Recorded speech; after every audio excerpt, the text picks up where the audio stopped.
Welcome back to the podcast. If you have been tracking the chessboard of Ugandan politics, you know that some games are played out in the open, while others are won in the deep, dark corners of backroom alliances. Today, we are breaking down the absolute circus that has become the battle for the legitimate machine, the legal, administrative, and physical control of Uganda's oldest active political house, the Uganda People's Congress. For years, it was a messy, multifunctional saga, but this week, the chessboard didn't just shift, it went completely nuclear. Grab your phone, because we are unpacking how a decades-old internal feud just collided head first with the impending national transition. Let's set the stage from the very beginning. When you talk about the UPC presidency, you aren't just talking about a political title.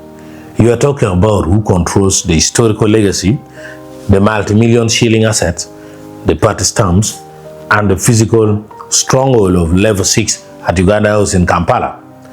For the longest time, the world thought this was a two-man war. On one side, you have Akena James. He is the de facto power. He is the son of the party's iconic founder, Milton Obote. Akena has the keys to Uganda House. He has the backing of the party's members of parliament, and he commands the grassroots national council. To the average person on the street, Akena is the machine because he is the one running the engine. But flip the coin, and you meet the de jure power, Peter Mukidi Walubire. Walubire is a prominent lawyer who commands the court faction, the remnants of the Holarotun camp. If you look at it purely through a legal microscope, Walubire has beaten Akena in a corner. He went all the way to the Supreme Court, securing a landmark ruling that declared Akena's initial 2015 takeover and subsequent delegate conferences completely illegal, null, and void under the party's own constitution. And the legal hits didn't just stop there. Internal challenges like Joseph Ochieno, a traditional Boris stalwart who claims the historical mandate from his days aiding the UK Bureau, stepped into the ring. Ochieno took the fight to the High Court, successfully blocking Akena's extraordinary conferences and throwing a massive wrench into Akena's aspirations to run as the official UPC presidential flag bearer.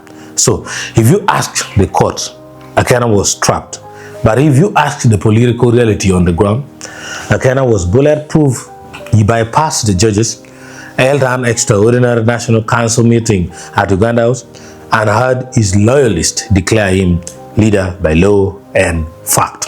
He weaponized pure political muscle, using an unspoken tactical understanding with President Museveni's establishment to ensure the police would never show up to enforce those court orders and evict him.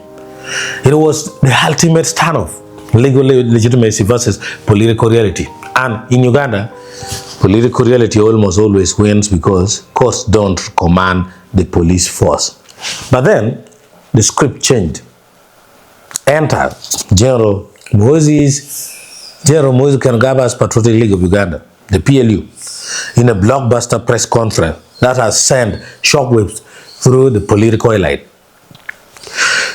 Michael Mwanda, the director of mobilization of the PLU, stood up and declared full and yielding support for another internal UPC challenger, Dennis Edim Enap. Mwanda didn't mince words. He stated clearly that the PLU will do whatever it takes to ensure Enap becomes a recognized president of the UPC. And Enap didn't hesitate. Right there in the same briefing, he confirmed the alliance, declaring that under his leadership, the UPC will actively work hand in hand with the PLU. Think about the gravity of this moment. For years, Akena's shield was the relationship with the whole guard of the NRM. But the Muhoozi project is aggressively building its own political network for the post-Museveni era.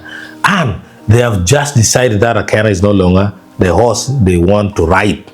By throwing the massive financial, state and strategic weight of the PLU behind Dennis Edim Enap, they are cutting Akena's lifeline from the inside out. For Enap, this is the masterstroke. You already heard the constitutional argument against Akena's illegal third-term bid. What it lacked was the raw enforcement power to take over the physical party machine. Now, he has the first son's political juggernaut promising to do whatever it takes. In Ugandan real politics, that means financial facilitation to flip local delegates, immense state pressure on the electoral commission to recognize an enough signature, and potentially a very real security presence showing up at Uganda House to change the locks. The battle for the UPC is no longer an isolated, nostalgic family feud over Milton Boris Ghost. It has officially become a frontline theater in the broader national power struggle for the future of Uganda. Akena isn't just fighting rival congressmen anymore. He's looking down the barrel of the impending national transition. Who will hold the ultimate machine when the dust settles? The legal titles, the political survivors, or the rising new guard? Only time will tell. Thanks for tuning in. Hit that subscribe button, drop your thoughts in the comments below, and I will catch you on the next breakdown.